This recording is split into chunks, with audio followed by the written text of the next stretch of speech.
Muito bom dia, boa tarde, boa noite. Eu não sei em que horário você tá me assistindo, mas começou mais um programa aqui do Papo da Lud. Hoje, nosso segundo episódio nesse primeiro semestre de 2025. Então, lógico que vai começar com mais um tema muito importante. Hoje a gente vai falar de publicidade, que se tem entretenimento, tem publicidade. Vocês vão ver isso daqui a pouquinho, tá bom?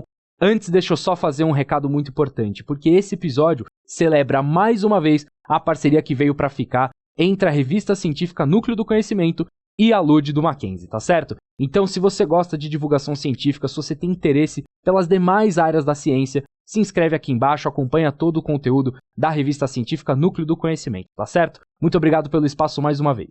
Bom, como eu falei, hoje o tema é muito importante, e se o tema é importante, é convidado de peso que a gente tem aqui, tá certo? Então, ninguém melhor para trocar essa ideia com a gente do que ele, que é advogado e doutor em Direito Comercial pela USP, integrou o departamento jurídico de empresas como Netflix e Unilever, foi pesquisador visitante na Queen's Mary University de Londres e na Sciences Po de Paris. E ele é ex-membro do Conselho de Ética do CONAR. Sem mais delongas, recebam ele, Guilherme Valente. Muito obrigado por aceitar nosso convite. Seja muito bem-vindo. Boa noite, eu que agradeço. É uma oportunidade incrível estar aqui trocando uma ideia com vocês. A gente estava falando aqui um pouquinho antes de começar, né, que sou um pouquinho mais velho que você. Na minha época, a gente não falava de direito do entretenimento na faculdade, né? Era uma coisa... Enfim, a gente sabia que existiam escritórios que atuavam em algumas das indústrias do entretenimento, no audiovisual, na publicidade, mas era difícil até saber como chegar nesses mercados. Então eu fico muito feliz de ver uma iniciativa de alunos hoje, de um curso tão prestigiado como é o Direito aqui do Mackenzie, indo atrás, pesquisando, chamando profissionais para conversar. Eu acho isso muito bacana. Queria ter tido isso na minha época. Pô, em nome da Lud, muito obrigado. Então, ó, aproveitando, vocês já viram que a gente conversou um pouquinho aqui antes, né, do programa começar. Então, olha, vai por mim. Tem muito assunto bom pra gente falar hoje. E eu queria começar justamente com o que eu falei logo no começo de cara, né, que se tem entretenimento, tem publicidade. E eu queria entender de onde nasce essa relação intrínseca entre as duas áreas, né, porque a gente fala muito de direito e entretenimento, às vezes até lá na faculdade mesmo, muito aluno chega e acha que é só filme, música, livro, série, mas tem todo um mercado publicitário, todo um mercado de marketing aliado a isso, né? Eu acho que tem dois fatores que explicam por que entretenimento e publicidade são duas faces da mesma moeda. O primeiro fator é que entretenimento é caro. A maior parte das indústrias do entretenimento são indústrias que demandam muito dinheiro para produzir. Se a gente pensa no audiovisual, ou mesmo no mercado da música, ou shows, musicais, teatro, é muito caro você fazer aquilo. Então, a publicidade lá entra como um aliado muito importante para poder financiar esses mercados que muitas vezes eles não se financiam sozinhos só com ingresso ou só com mensalidade do assinante. A gente vê muito isso no cinema, por exemplo, né? Pois é. Então, isso a publicidade entra como um aliado. O segundo fator, que está ligado com esse primeiro fator também, é que publicidade e entretenimento estão ali em busca da mesma coisa, que é a atenção do consumidor, né? Então, o entretenimento pode ser um chamativo para captar aquela atenção, e aí a publicidade entra ali se aproveitando da atenção que foi conquistada ali pelo conteúdo de entretenimento. E isso não é de hoje, isso sempre foi assim.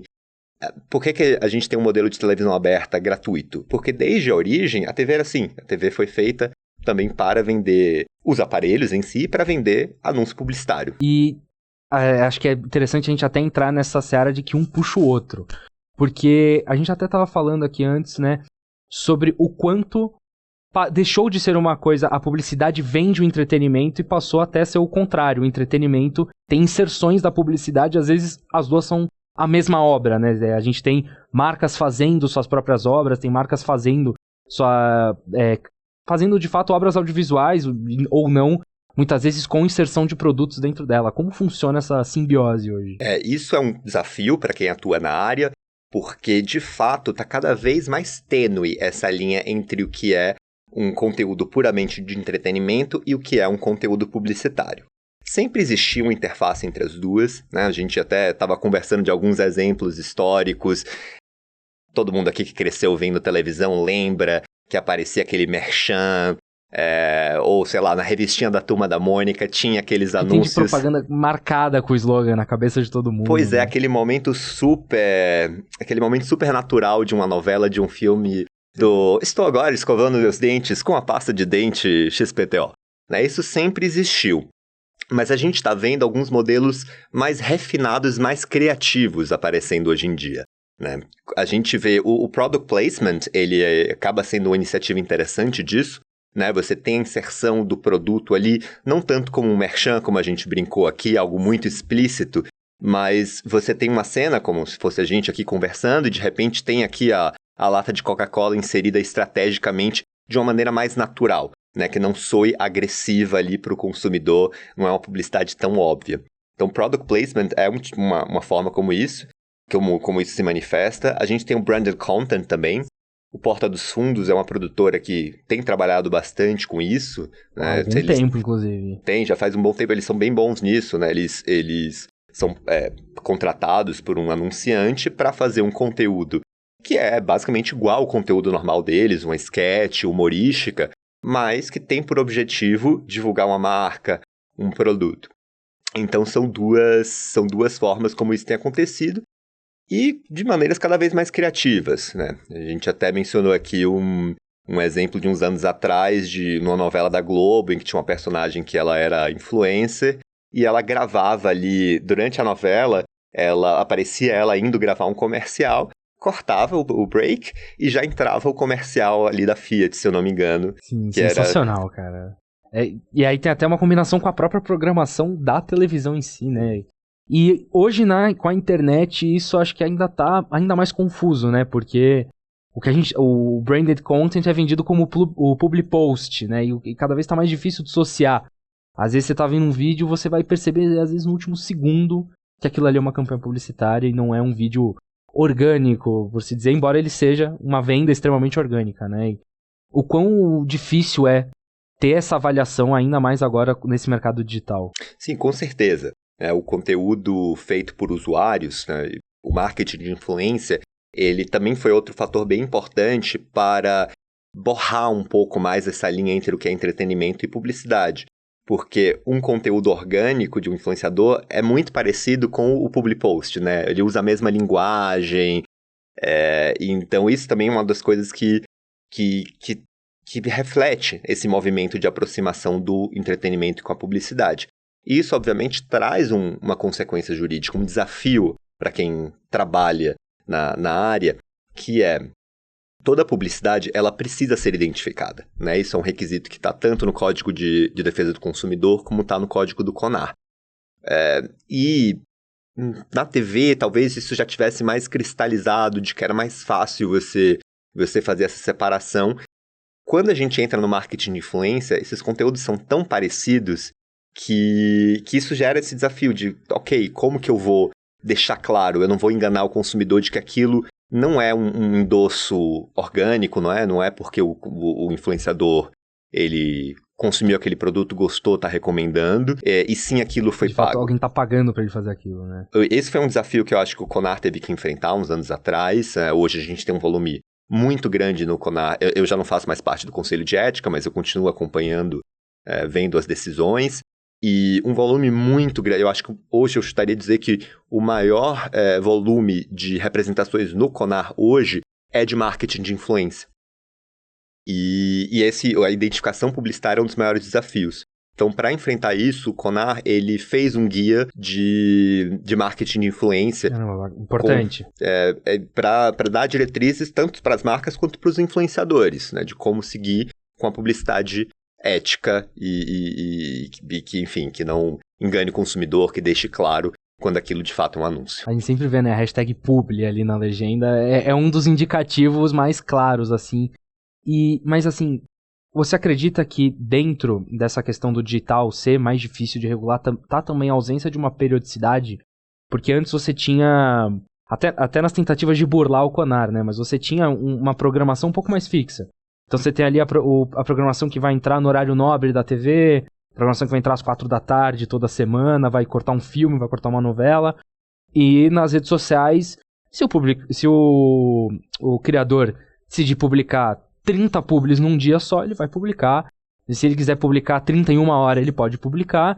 Não tem muito um limite para o que ele pode fazer. Isso é mais uma dificuldade em fazer esse controle? Você tem um volume muito maior? E essa é uma pergunta bem interessante. Eu acho que sim. Eu acho que o volume, sem dúvida, ele é um desafio, né?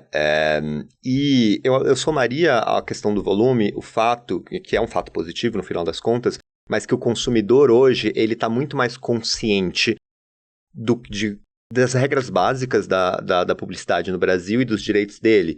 Então, você tem muitos consumidores, vão lá, inclusive, assim, qualquer um que veja uma publicidade que acha que não está seguindo as normas éticas, que tem algum problema, pode entrar no site do CONAR e fazer uma denúncia. E consumidores, ainda bem, eles aprenderam que é um direito deles fazer isso.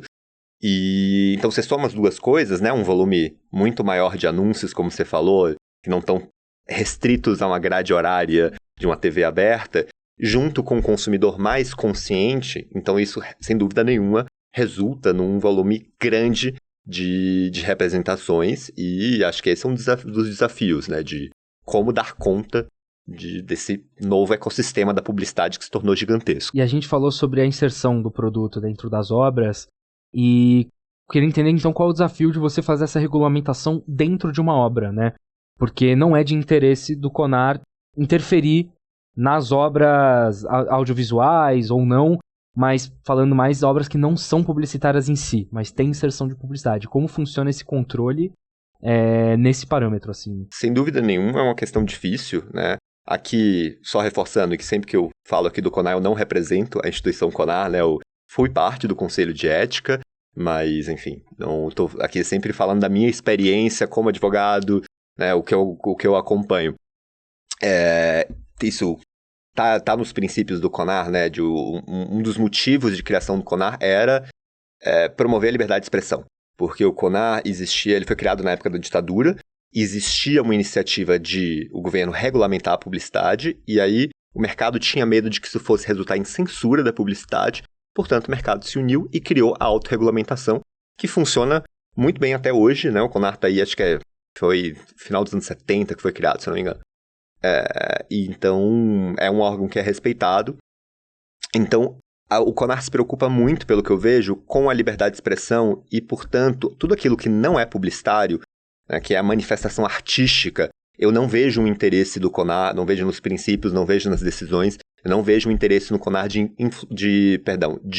interferir naquilo.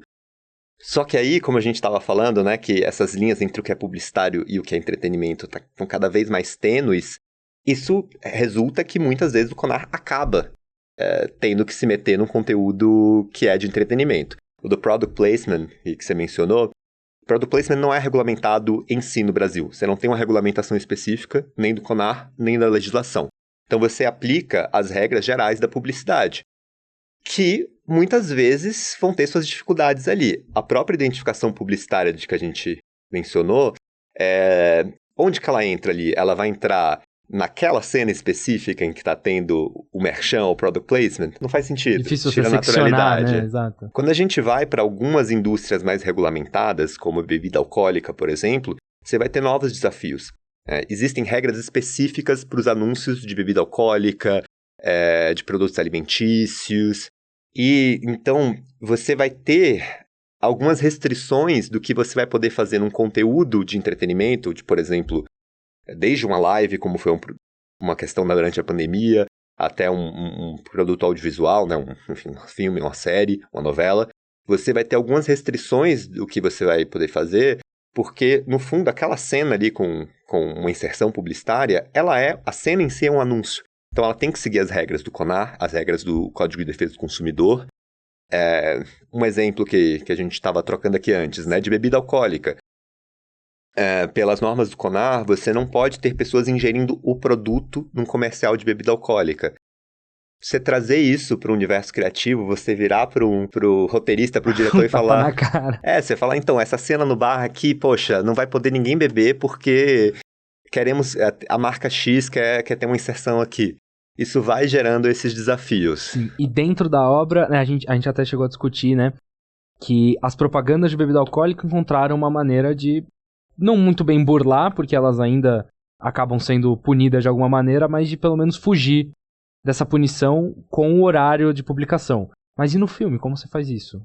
Isso eu já vi alguns... isso aqui eu tô falando da minha experiência como consumidor mesmo, né? Não conheço nem representações nesse sentido no Conar, mas já vi alguns anúncios em TV aberta, já vi merchans em produto de TV aberta, né? Em que você tinha pessoas ali bebendo...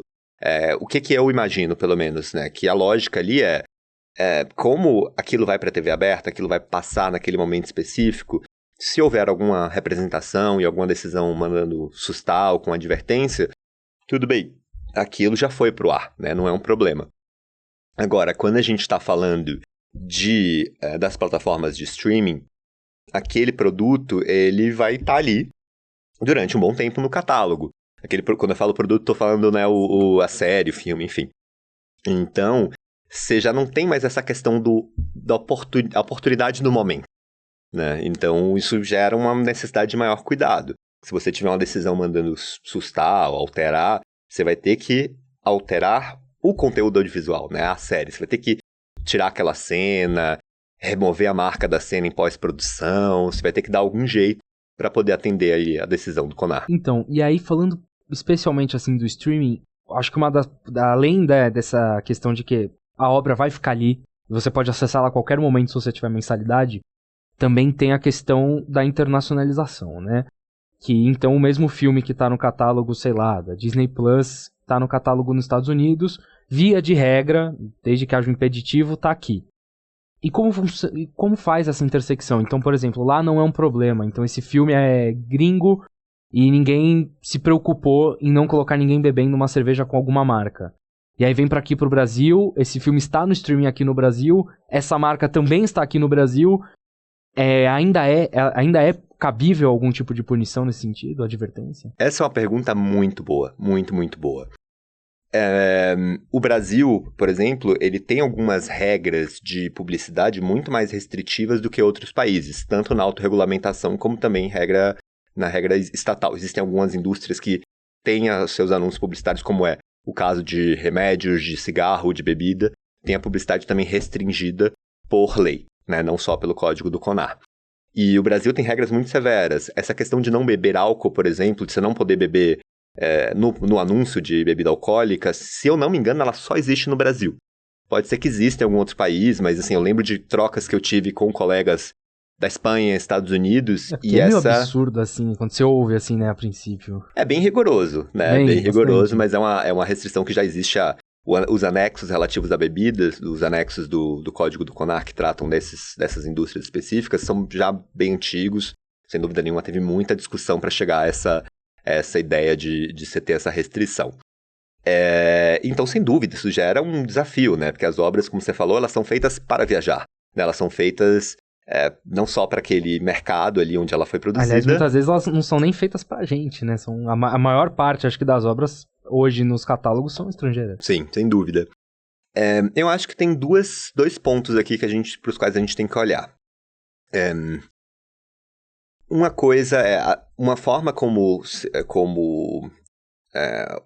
enfim, a empresa de streaming ou a produtora, ou enfim, que quer que seja, pode se resguardar no contrato com o anunciante, deixar uma cláusula de, olha, você sabe que em determinado... Isso aqui vai ser para o feed global, né? Esse produto aqui que você está patrocinando, que vai ter aqui a sua marca, ele vai para um mercado global. Em alguns países eu posso ter uma regulamentação mais restritiva em relação a isso. Portanto, se eu tiver que remover isso aqui em algum país, isso não vai ser uma violação contratual. Eu não vou ter que te devolver dinheiro, isso não vai ser um descumprimento da minha parte. Essa é uma forma de, contratualmente, a empresa de streaming, a produtora, enfim, a emissora, se resguardar. Agora, o outro ponto, a outra face da moeda, né, a gente tem que observar, de fato, se aquela inserção, ela está voltada para o mercado brasileiro ou não, né? Se eu tenho uma inserção ali de um produto que não é comercializado no Brasil, isso não deveria ser visto como publicidade aqui, porque o público-alvo não é o público local, né? Já não é bem a mesma coisa, mas existe uma regulamentação meio parecida disso quando a gente está falando da transmissão de algum conteúdo estrangeiro. A publicidade, para passar em TV aberta, ela tem que recolher também um tributo que chama Condecine, né? E a Ancine, ela tem umas exceções de que se não se aplica a Condecine quando você tem uma transmissão, por exemplo, eu estou transmitindo uma corrida de Fórmula 1 que passa nos Estados Unidos e tem lá os banners aparecendo, aquilo é um anúncio local, então você não deveria ter um recolhimento de Condecine aqui por causa daquilo, né? Você tem umas regras, isso é só para dar um exemplo, um paralelo, mas tem formas já de a gente pensar, afinal, isso é um anúncio voltado para o público nacional ou não é? Se não é voltado, aquilo não deveria ser visto como publicidade, ou a chance de interesse de ser visto... de agir, assim, talvez. Porque é a mesma coisa, assim, acho que esse exemplo de transmissões ao vivo, né, de shows, de partidas enfim, esportivas, eu acho que ela é interessante para mostrar isso. Você vai ter um anúncio que é local e que eventualmente pode ser transmitido globalmente, mas se o foco não é chegar a determinado mercado como é o Brasil, eu acho que isso não deveria ser, em princípio, não deveria ser visto como uma publicidade localmente. Perfeito, nossa, é um dilema muito grande, assim, e nesses contratos mesmo da distribuição, né, eu justamente ia entrar nesse ponto, o quanto essa globalidade, essa globalização da obra e o quanto ela vai rodar ao longo do mundo, o quanto isso é um empecilho maior na negociação do contrato, e o quão rígido, é um contrato que ele parece muito difícil de ser feito, porque ele tem que ser rígido, mas ele não pode ser extremamente rígido, porque ele quer vender. E às vezes para você vender, você vai ter que abrir mais margem, então você vai ter que aceitar que se aparecer uma oportunidade de eu vender uma nova plataforma, a gente vai vender. Como achar esse ponto exato, assim, esse meio termo exato para fazer um contrato? Olha, isso depende eu acho que do formato da produção daquela obra, né? Enfim, quando assim, uma empresa como a Globo, por exemplo, salvo engano, ela detém todos os direitos sobre as novelas e séries que ela produz, né? Então, em princípio, e por contrato, ela já adquire ali dos titulares envolvidos os direitos para poder transmitir isso em qualquer lugar do mundo. Então, existem, obviamente, exceções, né? Às vezes você tem produtos que são distribuídos só localmente, enfim, mas às vezes é distribuído em um país por determinado streaming ou emissora, em outra distribuído por outra, mas quando o título, o conteúdo, né, ele é de titularidade de uma empresa, como é o caso da Globo, que eu falei, geralmente ela tem, por contrato, ali a possibilidade, ela já prevê a possibilidade de levar, de distribuir, de viajar esse título para qualquer lugar do mundo. Isso não deveria ser um problema também quando a gente está falando nas campanhas de marketing de publicidade, porque, no mesmo sentido, esse contrato em geral já deve prever que quem vai controlar a estratégia publicitária vai ser, nesse caso aqui, a Globo, do nosso exemplo. E não deveria ser um problema nos contratos dos talentos também. Geralmente, eles já preveem isso, que já tem uma licença de uso de direito de imagem ali para poder fazer campanhas publicitárias. Você tem algumas restrições que são normais nesses contratos. Muitas vezes os talentos têm o direito de aprovação de, 50% das fotos. Se tem uma cena de nudez, por exemplo, é bem comum você ter uma cláusula que diga que aquela cena ela não pode ser utilizada em material promocional sem autorização do talento. Então, você vai ter essas restrições menores, mas o fato de o título viajar em si não deveria encontrar maiores restrições no que diz respeito à forma de fazer a campanha publicitária. E um produto, ele migrar, por exemplo, dentro da sua campanha publicitária, ele migrar de uma plataforma para outra.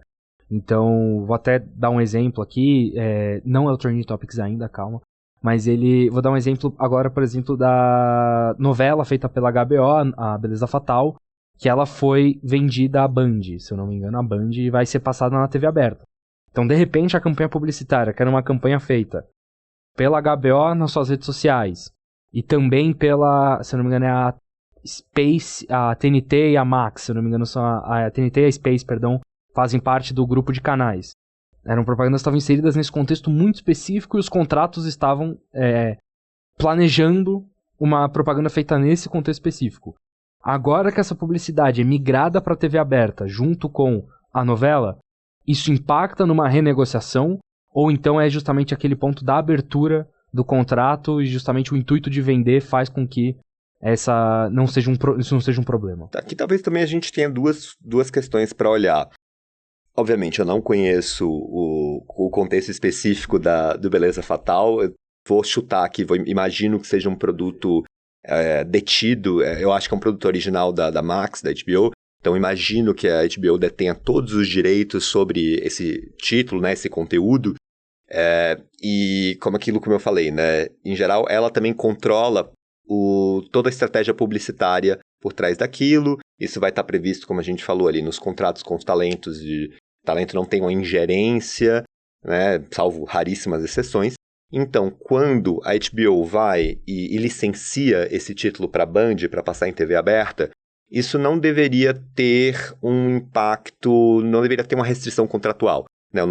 Não é comum eu ter no contrato com talento, por exemplo, algo que proibisse aqui a HBO... Limite a quantidade de plataformas.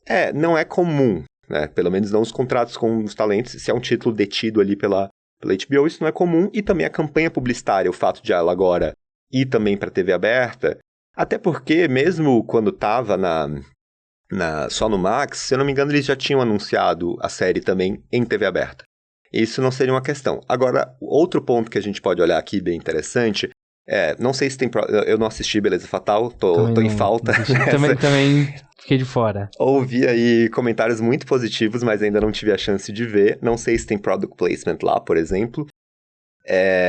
Mas é um ponto interessante, né? Porque se ela foi pensada inicialmente para só estar ali no catálogo da HBO, ela foi pensada por uma audiência específica, a marca anunciante pagou para aquela audiência. A partir do momento que vai para a Band, você vai alcançar uma audiência muito maior. Então, possibilidades aqui. E, obviamente, tudo isso vai depender de como isso estiver feito contratualmente. Mas é possível que, nessa hipótese de que, de fato, tem uma cena com product placement, é possível que a HBO tenha previsto no contrato com o anunciante que ela tem o direito de, se essa cena for para... Desculpa, se esse título, né, se essa série for para outras plataformas, for para TV aberta, que ela tem o direito de remover aquela cena ali, porque afinal o que foi pago foi para que aquela cena atingisse o público da plataforma da HBO, da Max. Não me estranharia ter uma cláusula desse sentido, porque senão o anunciante vai ganhar ali uma projeção anúncio maior do que aquilo para o qual ele pagou. Imagino que... Porque é bem comum, a gente falou aqui um pouco da liberdade, de como a publicidade pode limitar a liberdade criativa. É bem comum também nos contratos de product placement você prever que a decisão final criativa vai ser da produtora, da empresa de streaming, o que seja. Porque se aquela cena não ficar boa, não fizer sentido ainda... É mais interessante, em geral, para a produtora, para a empresa, enfim, tirar aquela cena. Então é bem comum você prever que, olha, se essa cena entrar, então você me paga tanto, mas eu tenho o direito de não colocar essa cena no ar, e aí, nesse caso, você não vai me pagar, ou se você me pagou, eu te devolvo o dinheiro, algo assim. Mas, em geral, elas vão querer deter ali a decisão criativa final. É legal essa proteção à obra em si, acho isso importante, não? A salvaguarda, que eu justamente ia perguntar isso. O quanto atuar como um advogado em áreas criativas faz com que às vezes você seja, vou até parafrasear outro que a gente já recebeu aqui, outro advogado, o Danilo Takaizu, que ele fala advogado do não. Como você evitar ser o advogado do não, a pessoa que breca a criação. Então, olha, a gente tem essa ideia de publicidade, você fala, cara, melhor não. E você tem que propor uma solução, quem sabe, ao invés de só barrar. O quanto isso é um desafio no dia a dia do advogado. O que eu acho mágico de trabalhar com publicidade, com marketing, porque a gente está sempre nessa zona cinzenta do direito. Porque a publicidade... É possível fazer publicidade fora da zona cinzenta? É possível, mas é chato. É um anúncio que não vai atingir aquele objetivo dele, né? Então, o trabalho interessante, ele está sempre numa zona cinzenta Você acha que aqui você começou falando, né, de que propriedade intelectual e direitos autorais, eles são a base para trabalhar em indústrias como entretenimento e publicidade. E são indústrias em que a gente vê essas matérias sendo aplicadas na prática. E tem muita subjetividade, né? Então você tem Eu acho que uma das áreas do direito, a propriedade intelectual, e especificamente direitos autorais, é uma das áreas do direito que mais tem zona cinzenta. Então, dando essa volta para te responder assim essa questão, se você for ter uma visão muito restritiva, você não vai conseguir fazer nada. Você não vai deixar a sua equipe de marketing fazer absolutamente nada. Então, o trabalho nessa área é um trabalho de análise de risco. E de análise de risco baseado na realidade, né? Eu gosto de sempre pensar em 3 vetores principais quando eu faço uma análise. Que é, primeiro, qual é a chance, a probabilidade de alguém reclamar, né? De alguém ver que, enfim, se eu estou ali fazendo uma publicidade comparativa, né? Se eu estou ali me referindo a um concorrente. E entrar nesse ponto agora já. Qual é a chance de esse concorrente ver e ele questionar isso, seja no CONAR, seja entrar com uma ação. 2, se de fato houver uma reclamação, né? Que pode ser uma ação judicial, pode ser uma representação no CONAR. Qual é a probabilidade de eu ganhar ou perder? Quão forte é a minha defesa? Quão forte é o meu caso aqui? Terceiro, se eu perder, qual é o impacto? Eu vou ter que pagar uma multa? Eu vou ter que tirar do ar só? Eu vou receber advertência? Ou eu vou ter que pagar uma indenização milionária? E nesse terceiro impacto, muitas vezes mais do que a questão jurídica, a gente tem que olhar a questão de reputação, né, de relações públicas, que obviamente não vai ser o papel do advogado ter essa análise final, né? Isso você vai precisar da equipe Todo um ramo de profissionais de relações públicas. Sim, você vai precisar da equipe de PR, de relações públicas, para olhar para isso, mas o advogado ele já tem que ter um olhar antecipando isso, né? Acho que ele já tem que ter esse sinal. Então, assim, se for para achar risco, a gente consegue achar risco em tudo. A questão é você saber onde está o risco real, verdadeiro, e você também tem que entender o que é mais importante ali para o marqueteiro, para o publicitário. Dentro daquelas 30 ideias mirabolantes, qual é o objetivo principal? Porque aí você também pode tentar ir sugerindo coisas de, será que não dá para fazer assim, né? Será que... Eu gosto de dar um exemplo meio radical de, sei lá, publicitário que tem a ideia de fazer uma campanha, ele vai botar alguém para pular de um avião sem paraquedas. Aí você fala, tá bom, pular de avião, pô, tem risco, né? Mas não dá pra botar um paraquedas? Paraquedas vai prejudicar tanto assim o que você tá querendo fazer? Então você vai pensando em maneiras de como você mitiga aquele risco. Diminui o impacto, né? Mas o risco sempre vai existir. E desde que esteja todo mundo ciente de, olha, o risco final é esse, né? Pode acontecer esse de impacto. Sim, podemos ajustar por aqui, por ali, né? Tem as sugestões. Mas, enfim, o cenário final é esse. Se isso está na conta de vocês, por exemplo, pode ser que tenha que pagar uma indenização para o concorrente e essa indenização, em média, vai sair, sei lá, R$50 mil. Vocês têm isso provisionado para pagar? Tem esse dinheiro? Ou então a projeção de ganho com aquela publicidade pode abater, né? Isso? Vale a pena, né, para o que vocês querem fazer? Se vamos em frente. O que pode acontecer é isso.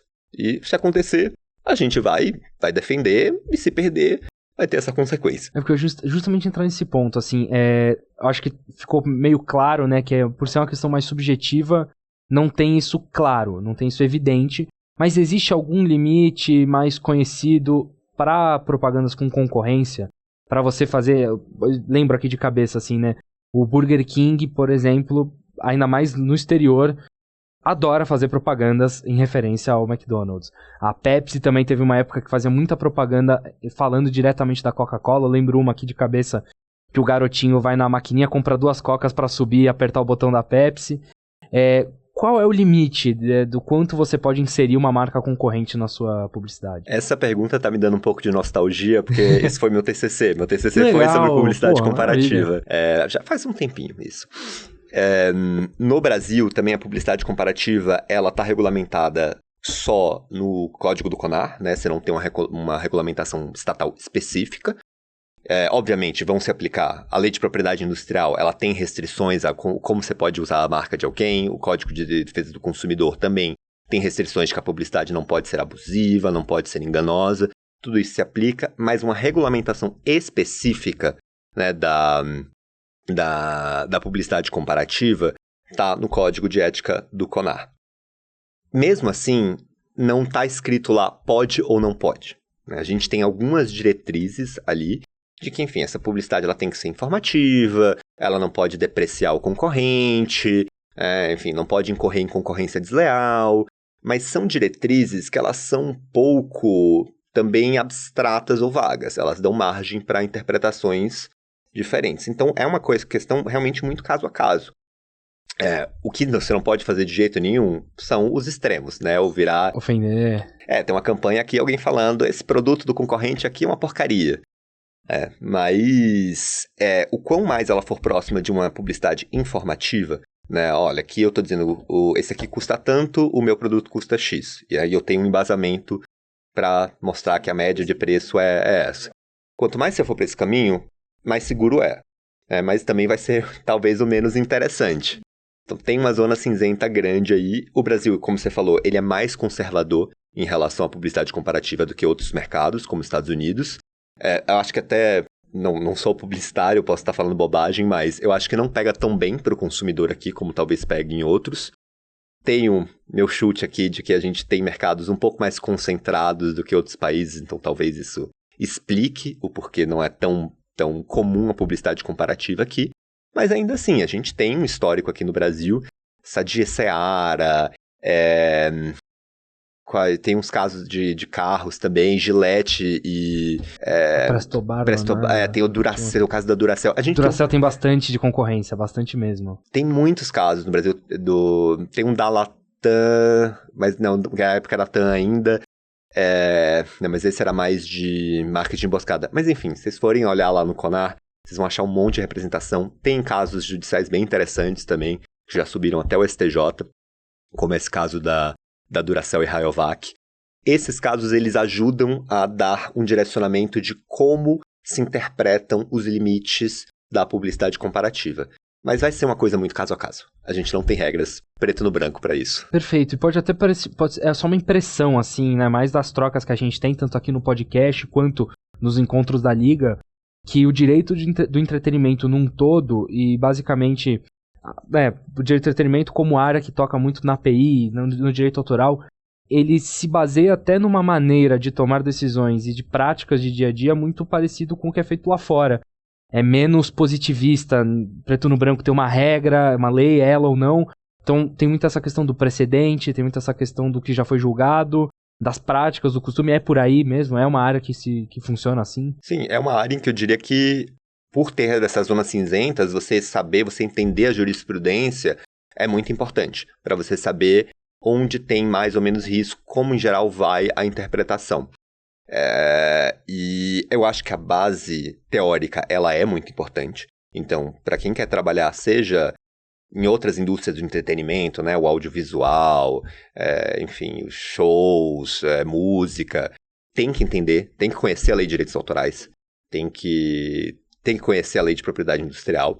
A base teórica, ela é muito importante e ela que vai te conduzir na prática para ir vendo. Você pode estudar esses casos para ir pensando e ir entendendo como que o judiciário vê, como que o CONAR tende a ver, e o resto vai ser experiência na prática mesmo. Você vai vendo, em geral, isso aqui pega. E tem coisas que você vê às vezes você acha que uma coisa vai chamar a atenção, que vai ser um grande problema e acaba passando meio sem grandes repercussões.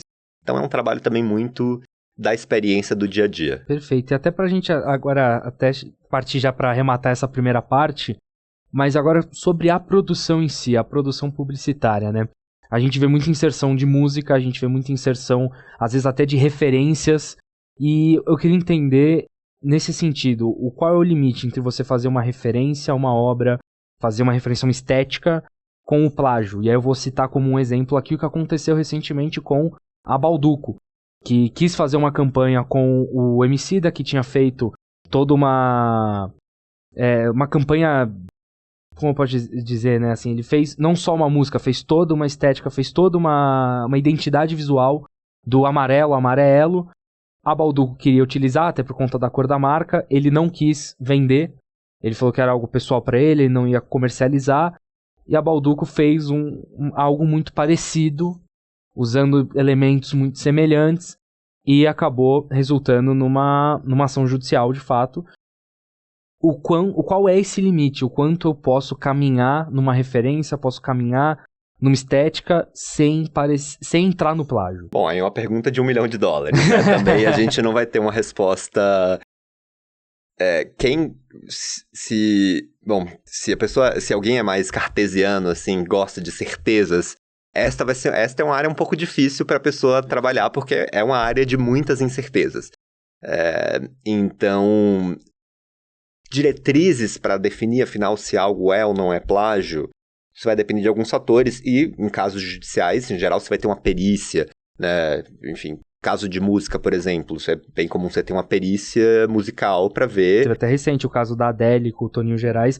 Quem se inscreveu para a Lud esse semestre teve que estudar sobre. Então, você acaba indo para o especialista daquela área, que não vai ser o advogado, né, o especialista da música, o especialista, sei lá, de artes visuais, para, de fato, identificar tecnicamente, né, o quanto tem de inspiração ou quanto a coisa está muito próxima.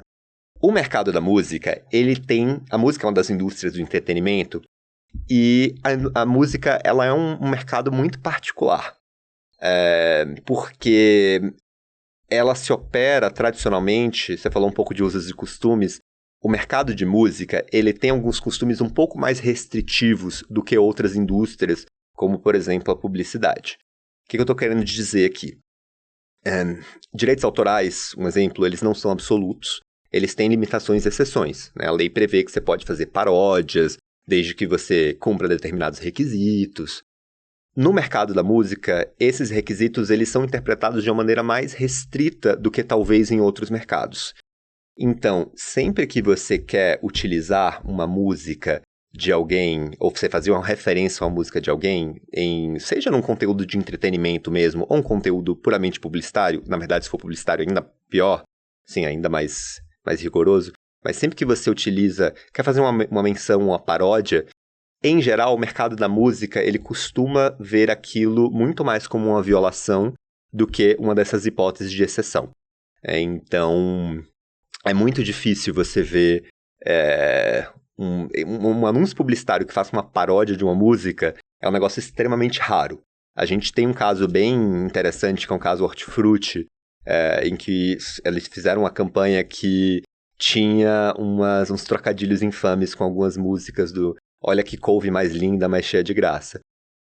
Esse caso ele foi para o STJ, tinha uma discussão muito interessante de se afinal a paródia ela poderia ser utilizada para fins comerciais ou não. O STJ nesse caso entendeu que sim, né, que a finalidade comercial não impedia a paródia, não impedia a paródia de ser uma exceção, uma não violação de direito autoral. Mas o mercado da música ele tende a ver isso um pouco mais de outra maneira. E são poucos players, você tem poucas editoras, poucas gravadoras. Então, em geral, os demais agentes ali, as produtoras, existe mesmo os anunciantes... Existe mais um acordo de cavalheiros, talvez. É uma mesma percepção compartilhada. Usos e costumes, assim, você é uma produtora, você não vai querer brigar com a editora ou uma gravadora, porque amanhã você vai precisar licenciar a música para o seu outro projeto. Então, isso não tem nada a ver com contornar a lei ou não, é uma questão de usos e costumes mesmo.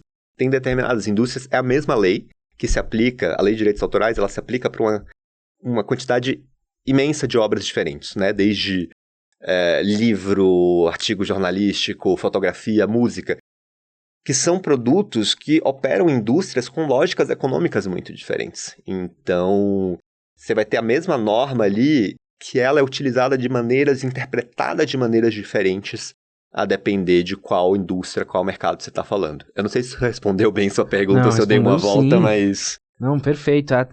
Justamente seguindo nesse tema, a gente vai entrar um pouco nisso agora no Trending Topics rapidinho, mas queria entender sobre essa questão da utilização da música, né? Como você falou, é um mercado que ele é um pouco mais restritivo, e agora a gente tem o caminho inverso, a gente tem músicas com inserções publicitárias, né? A gente consegue aqui pensar várias músicas que têm nome de bebida, nome de carro, algumas recentes, sobretudo no sertanejo, e o quanto isso é... como isso é visto, encarado hoje, tanto pela publicidade, né? De novo, a gente volta naquele assunto lá do começo, de você definir que é um produto publicitário, você conseguir fazer aquela separação e poder atuar em cima dele caso seja necessário, e o quanto isso também é visto pelo mercado, o próprio mercado da música como um problema. Ver o setor publicitário se mesclando mais com a produção dele.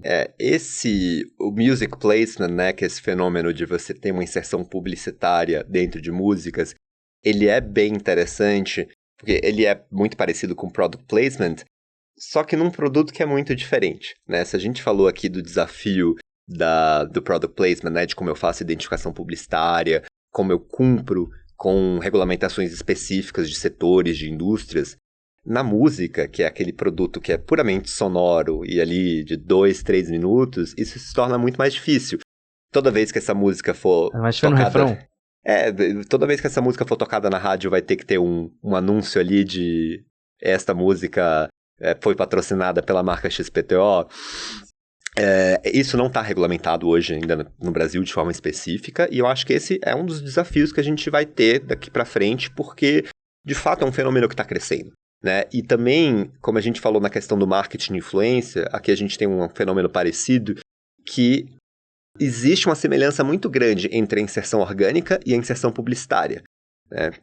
Tem músicos que, de fato, eles fazem referência a algumas marcas por uma questão de escolha artística, né? Enfim, alguns talvez façam para chamar a atenção da marca, pode ser, mas muitos, quando Cássia Eller fala do All Star Azul, né? Imagino, ali eu vejo, quer dizer, eu não sei se a composição é dela ou de Nando Reis, mas enfim, ali é uma questão, me parece uma questão muito mais artística, de escolha artística, do que uma intenção de chamar a atenção da Converse, né? Então fica cada vez mais difícil você olhar, e você também não pode responsabilizar uma marca se de fato aquilo não é publicidade, se ela não pagou por aquilo, se não tem uma relação comercial, se não teve controle editorial, né? Se não tem esses requisitos, não é justo você responsabilizar a marca. Então a inserção publicitária dentro da música, ela sem dúvida vai gerar um pouco de dor de cabeça aí no futuro próximo. E existe alguma possibilidade do caminho contrário? Então, por exemplo, a marca se vê inserida numa música e vê que essa música ganhou sucesso, às vezes, em cima da imagem daquela marca. A marca pode, de alguma maneira, cobrar alguma coisa, falando, eu quero alguma ligação, faz uma propaganda, me permite usar essa música em alguma publicidade minha.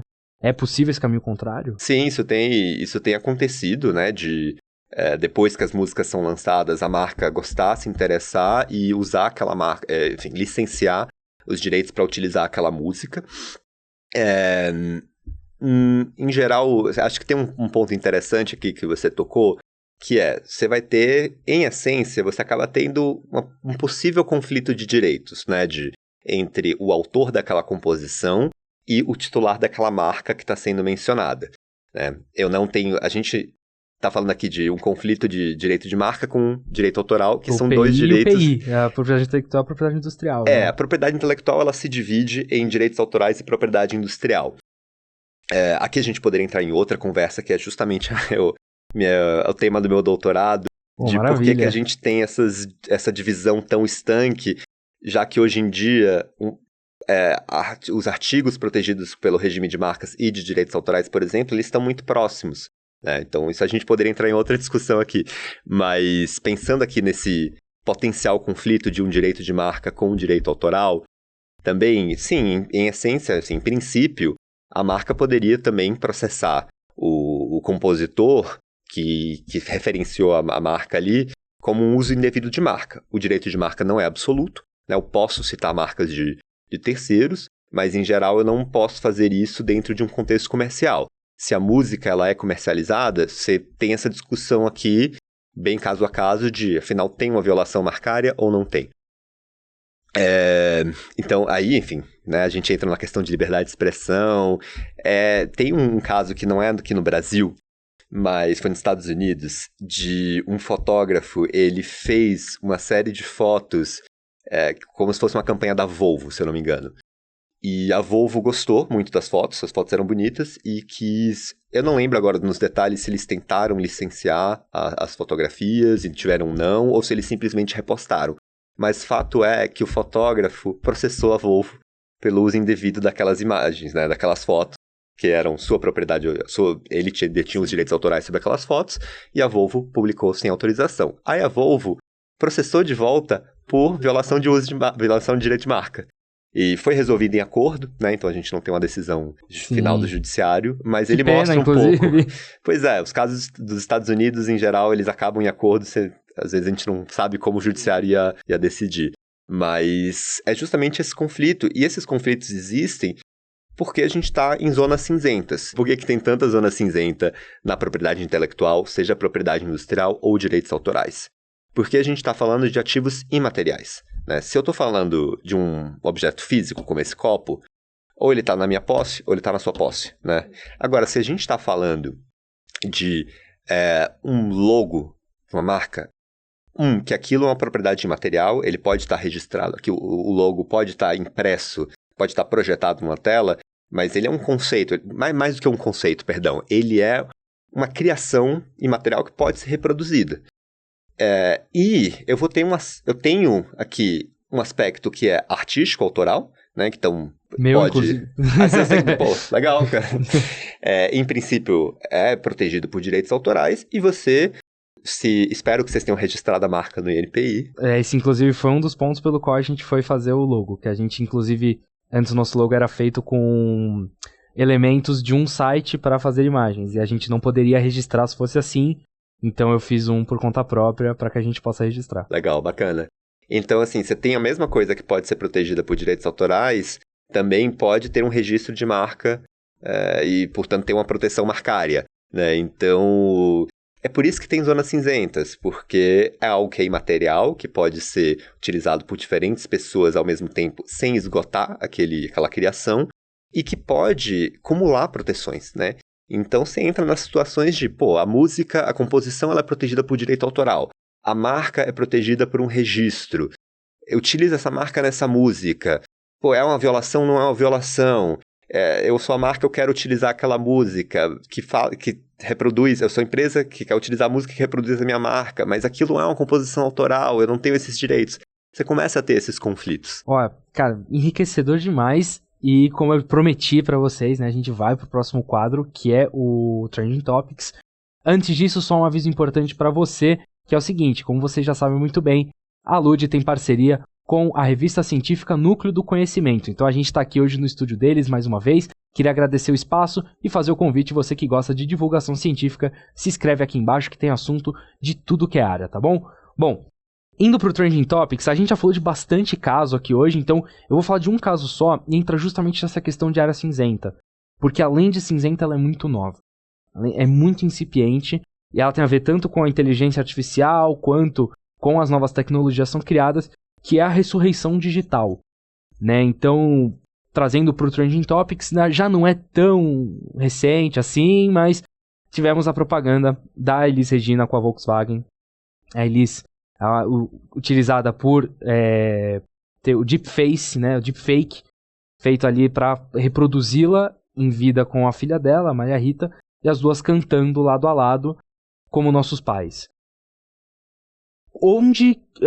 Isso obviamente foi uma bomba para a publicidade inteira, porque a pergunta, pelo menos a primeira que ficou na minha cabeça é: como você autoriza o uso dessa imagem? Quem pode autorizar? Se a filha é legítima ou não para usar? Porque é aquilo, né? Às vezes os parentes, os herdeiros vão aprovar, mas eles podem ter interesses por trás que talvez o falecido não teria. Como hoje o direito entende essa questão da ressurreição digital, especialmente para o uso publicitário comercial? Mais uma vez, mais uma pergunta de $1 milhão aqui. Para a qual a gente não vai ter uma resposta concreta, enfim, vai muito de caso a caso e a gente tem que ver esse debate evoluir. E assim como é importante para o profissional da área conhecer a base do direito autoral, a base da propriedade industrial, também é importante conhecer a base do direito civil. Né? Uma grande parte do trabalho no marketing legal, no legal marketing, né? Que é, enfim, esse direito voltado aqui para o marketing, para a publicidade, é direito civil. Seja contratos, ou seja também outros aspectos do direito civil, como direitos de personalidade. Né? O direito de personalidade, como vocês sabem, ele se estende além da morte. Né? Ele vai para além da morte. Então não é porque a pessoa morreu que o direito da imagem dela deixa de ser protegido. Em geral, os herdeiros vão ter a legitimidade ali para proteger esse direito. E por quanto tempo isso vai ser protegido? Também isso não está especificado. Direitos de personalidade é uma das partes do direito civil menos também regulamentadas no detalhe. Né? Eles são tratados de uma maneira muito breve ali no Código Civil. Então, eu posso utilizar uma personalidade histórica, Shakespeare, por exemplo, numa campanha. É mais fácil, porque seja pela distância temporal, seja porque não tem herdeiros ali identificados. Então, eu tenho um risco menor. Eu vou utilizar alguém que faleceu há menos de um século, cujos herdeiros estão vivos, você tem um risco maior de esses herdeiros entenderem que aquilo é uma violação de direito de imagem. O herdeiro pode, os filhos, enfim, podem utilizar a imagem daquela pessoa.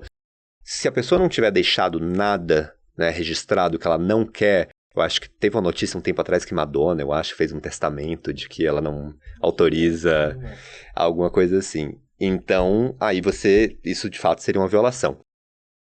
Tem alguns trabalhos já surgindo sobre o tema. Tem um livro muito interessante, se eu não me engano, do Gustavo Fortunato. Já recebemos ele aqui no podcast no Papo da Lud. Que ele foi endereçar justamente essa questão da ressurreição digital. Então, mais uma recomendação aqui de quem tem interesse nesse tema de ler o livro de Gustavo. E, enfim, também é um tema que não tem uma resposta preto no branco. E a inteligência artificial, o deepfake, ela gera, para além dessa questão que você trouxe, né, de a preocupação com respeito ao direito de imagem, ela traz outros desafios. Um deles é a questão de publicidade enganosa ou não. Né? Você precisa ter todo anúncio publicitário que utilize inteligência artificial, vai precisar ter uma indicação que teve inteligência artificial usada ali. Outro dia eu me surpreendi que no iFood tinha, na plataforma mesmo, no aplicativo, se eu não me engano, quando apareciam as imagens de comida ali e tinha um disclaimer de que aquilo tinha sido gerado com inteligência artificial. Eu não tenho uma norma hoje, seja do CONAR ou norma estatal, com uma obrigatoriedade expressa disso. Então, você tem essa discussão de o que existe hoje do ponto de vista de regulamentação, né, de uma vedação à publicidade enganosa, o dever de identificação publicitária, isso já supre essa necessidade ou não? Eu precisaria ter uma normativa expressa mandando ter essa identificação. E é necessário eu saber que aquele banner de pizza foi feito por inteligência artificial? Talvez também comparar pizza com a imagem de alguém seja uma comparação meio complexa. Porque talvez, ter uma pizza ali criada por inteligência artificial seja mais indiferente para o consumidor do que saber se aquela pessoa de fato endossa o produto ou não, né? Ou então até às vezes o contrário, você vê aquela pizza, você acha linda, maravilhosa, eu quero essa. O produto, eles estão te vendendo um produto que não existe. Às vezes pode ser também, é uma questão bem complexa, caso a caso, né? Sim, justo, é verdade. Pode ser entendido como publicidade enganosa por esse lado. Essa discussão ela já existia em certa medida com a questão de filtros, né? Tem alguns países, na Europa, por exemplo, em que você tem, toda vez que você tem uma aplicação de filtro, de manipulação de imagem num anúncio, você tem que ter um disclaimer falando daquilo, pensando em questões como, para além da questão da enganosidade, uma questão, né, de você tentar evitar ali criar sentimentos de dismorfia. Exato, distúrbios alimentares. Perfeito, você já tem isso em alguns países. E aí você começa a ter essa discussão na inteligência artificial. Eu vou precisar ter isso também em todo anúncio que utilizar? Hoje eu não tenho essa obrigatoriedade, nem existe um consenso de se essa obrigatoriedade é ou não é necessária. Isso a gente vai ver aí um desenrolar também dos próximos capítulos. E ainda a última sobre esse caso, é possível que, como a gente falou, né, o caso talvez da Madonna, que a gente aqui não conseguiu lembrar se exatamente é ela. Mas é possível que, antes de falecer, alguém deixe autorizado a uma empresa manipular sua imagem pós-morte? E entendendo que aqui no Brasil você não pode transferir o seu direito de imagem. Você pode apenas licenciá-lo ou concedê-lo. né? Então seria possível ser feito isso antes da morte? Uma pergunta muito interessante. Em geral, como você mencionou aqui, em geral, a gente fala, né, que o direito de imagem, ele só pode ser licenciado, né, porque, enfim, como você falou, ele não pode ser transferido, ninguém pode abdicar da própria imagem. Existe a questão um pouco mais complexa a simplificação é que só pode ser licenciado. Eu tenho um artigo, inclusive, que eu falo sobre a possibilidade de cessão de direito de imagem, que eu entendo que a cessão, ela não é necessariamente uma renúncia, né? Por que é a cessão? Eu estou dizendo que, olha, você, marca X, vai poder utilizar a minha imagem registrada dessa forma, nesse contexto, por prazo definitivo. Aí eu sempre dou exemplo, sei lá, Palitos Gina, né? A imagem daquela pessoa está registrada como uma marca. Se eu entender que a imagem não pode ser cedida, significa que qualquer momento aquela pessoa pode dizer, eu não quero mais a minha imagem associada a isso, e aí você vai ter um conflito entre o direito de imagem, de personalidade e o registro marcário. E é um conflito que vai ter consequências práticas também. Para além do registro, eu tenho um monte de caixinha que está lá com a imagem estampada. Eu não vou conseguir, talvez, nunca remover completamente aquela imagem. Por que eu estou dando essa volta aqui? Para falar que, na questão da inteligência artificial, eu acho que a gente tem uma situação parecida. De bate-pronto, em princípio, eu não vejo uma vedação em si de alguém falar tudo bem, marca X vai poder utilizar vai poder recriar a minha imagem para fins publicitários. Agora, quanto mais abrangente foi isso, maior a chance disso ser entendido como nulo, por ser entendido como uma transferência de fato. Uma coisa é autorizar uma marca a fazer o uso num contexto muito específico, retratando a imagem daquele jeito, para aquele tipo de anúncio. Agora, uma liberdade geral e restrita, você pode recriar minha imagem de qualquer jeito, para qualquer coisa, aí entraria mais próximo desse lado da renúncia ao direito de imagem, né? Então, que isso sim não é permitido. Pô, maravilha. Agora, nossa última parte do programa é o Papo com a Lud, e aqui é um pouco mais descontraído, aqui a gente já vai, são perguntas diretas e sobre temas diversos do entretenimento. Então, são mais indicações, na verdade, né? Então, começar, a gente falou bastante de streaming, não tinha como ser diferente, uma série. Uma série é Fleabag, sem dúvida. Melhor série já feita na história. É um bom estilo de humor diferente, né? Bem legal. Filme. Putz, impossível falar um só. Pode falar mais justo, cara. Vou então falar um aqui que acho que todo mundo precisa ver, que é Ainda Estou Aqui, né? Orgulho nacional, então vou escolhê-lo. Maravilha. Uma música. Uma música... como Nossos Pais, é uma das minhas músicas favoritas. E um artista. Caramba, um artista. Pô, mas aí... Se quiser eu delimito uma área. Segmentar o quê? Música? Música, vai. Vamos prestigiar a Lady Gaga, que tá vindo agora em maio pro Brasil, né? Finalmente, depois de ter dado o bolo em 2016. Pois então tá bom, importante. vou escolhê-la. Ela devia isso ainda, né? Então, e um ator ou atriz? Um ator ou atriz? Caramba. Acho que pensando em um ator da nova geração, que eu acho que tem trabalhado muito bem, tem feito coisas muito legais, eu diria Gabriel Leone. Acho que ele é um cara... Atriz, eu acho que eu vou falar duas. Pensando também, já que eu falei da nova geração para os homens, também da nova geração para as mulheres, eu acho que Alice Wegman é uma que eu tenho visto fazendo uns trabalhos bem legais, mas eu vou fazer uma menção honrosa também a outra atriz, que eu acho que é uma pessoa que, cara, tem trabalhado muito bem em trabalhos muito diferentes e me chama muita atenção, e pessoa que eu gosto de assistir, que é Thaís Araújo. Então, falaria dela. Sensacional. Um livro. Pô, tá ficando cada vez mais complicado. Tá acabando. Cara, escolher um livro só é impossível. Pode escolher mais de um, a gente concede sempre essa... Então eu vou escolher 4. Vou recomendar um dos livros que eu li recentemente que mais me fascinou, é a Tetralogia Napolitana, de Helena Ferrante. Que tem a série da HBO, inclusive, A Garota Genial. Então, acho que é um dos últimos que eu li aí e que eu gostei bastante. Então.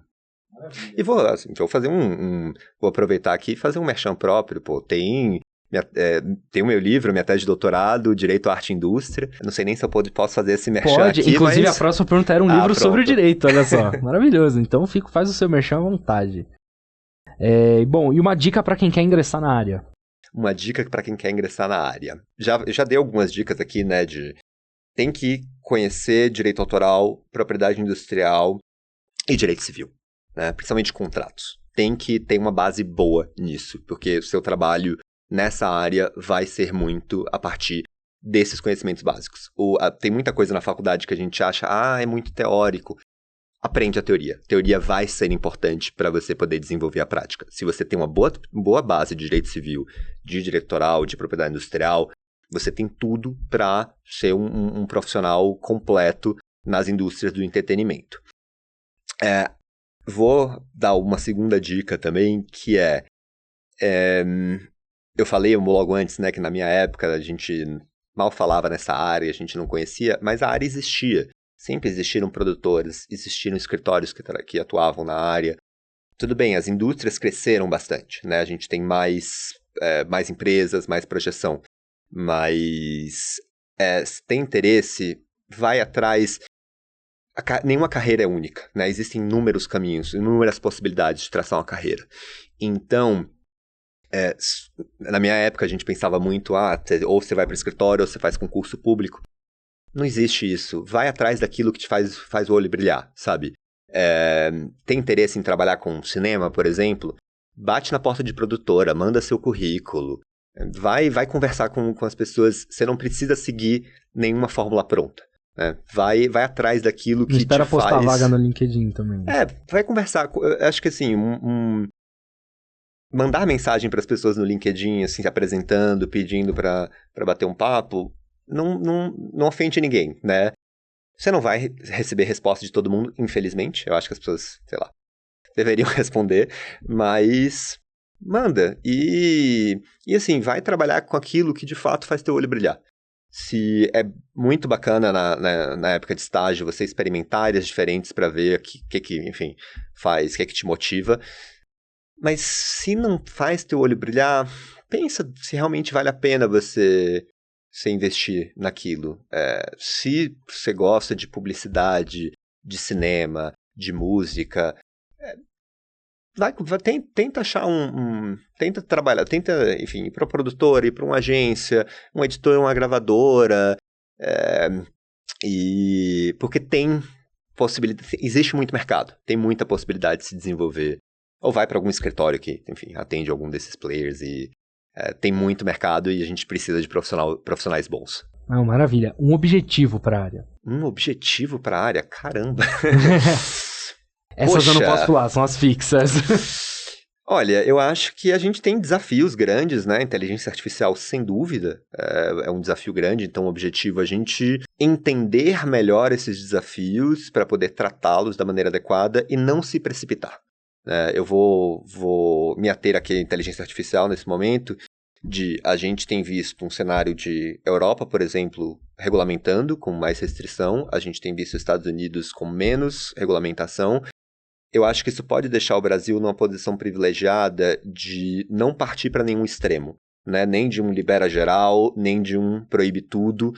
Fazer um panorama mínimo, né? Ou entender se a gente já não tem se a gente já não tem isso regulamentado, enfim, nos princípios constitucionais que a gente tem hoje, e observar. Ver como as coisas se desenvolvem, ver qual modelo regulatório funcionou melhor e qual, para a gente até entender dentro da nossa realidade, né? Eu acho que a gente não deve se precipitar e partir já para algum extremo sem antes entender para onde a coisa vai e observar experiências de outros lugares. Perfeito. E por fim, uma mensagem para os nossos ouvintes. Uma mensagem para os ouvintes. Obrigado, né? Obrigado. Foi, assim, um prazer poder bater esse papo aqui. E vou olhar para a câmera aqui para dar essa mensagem pessoal. O direito do entretenimento nessas diferentes indústrias, ele é fascinante. Ele é muito legal trabalhar com isso. Então, se você gosta...